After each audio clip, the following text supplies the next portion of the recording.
కంచగచ్చబోలి భూముల విషయంలో ఫేక్ పోస్టులు పెట్టిన వారిపై దర్యాప్తు కొనసాగుతుంది. ఫేక్ వీడియోలు పెట్టిన పలువురిని ఇప్పటికే గుర్తించిన పోలీసులు దర్యాప్తు చేస్తూ ఉన్నారు. సోషల్ మీడియాలో ఫేక్ వీడియోలు పెట్టిన కొందరు సెలబ్రిటీలు ఆ వీడియోలను డిలీట్ చేశారు. ఇప్పటి వరకు 25 మంది సెలబ్రిటీలు పోస్టులను తొలగించారు. ఇంకా మరికొంతమంది మాత్రం ఆ పోస్టులను తొలగించలేదు. మార్చి 31 నుంచి ఏప్రిల్ 2వ తేదీ వరకు ఈ ఫేక్ పోస్టులు పెట్టారు. పోస్టులు పెట్టినటువంటి వారి వివరాలు పోలీసులు సేకరిస్తున్నారు.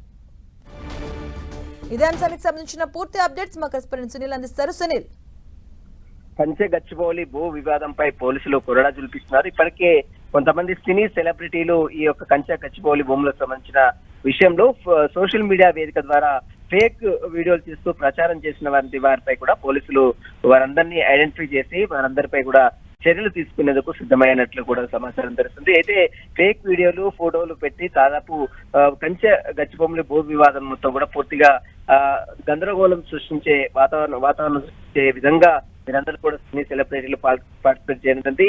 ఇందులో భాగంగానే దాదాపు సోషల్ మీడియాలో పెట్టినటువంటి అన్ని పోస్టులపై కూడా పోలీసులు ప్రత్యేక నిఘాను ఏర్పాటు చేశారు. మొత్తం మార్చి 31 నుంచి ఏప్రిల్ 2 వరకు మధ్యలో పెట్టినటువంటి పోస్టులకు సంబంధించిన వివరాలు, ఫేక్ వీడియోస్, ఫేక్ సంబంధించినటువంటి ఫొటోస్ అన్నిటిపై మార్క్ చేసినటువంటి ఫొటోస్ అన్నిటి కూడా పెట్టి వారిని అన్నిటి కూడా వైరల్ చేశారు. వారికి సంబంధించిన సోషల్ మీడియాలో ఉన్నటువంటి వారి ఖాతాలు, URL తో సహా వివరాలన్నీ కూడా పోలీసులు ఇప్పటికే సేకరించారు. ఇప్పటికే పలువురు సెలబ్రిటీలు అందరూ కూడా పోస్టులను తొలగించారు. అయితే ఎవరైతే పోస్టులను తొలగించారో వారందరినీ కూడా ఐడెంటిఫై చేసి వారందరికీ కూడా నోటీసులు ఇచ్చే విచారించాలని కూడా పోలీసులు భావిస్తున్నారు. మొత్తం 25 మంది సెలబ్రిటీలను పోలీసులు గుర్తించారు. వారందరూ కూడా పోస్టులు పెట్టి మరీ డిలీట్ చేసినట్లు కూడా తెలుస్తుంది. త్వరలోనే వారందరికీ విచారించాలని కూడా పోలీసులు భావిస్తున్నారు. Thank you Sunil.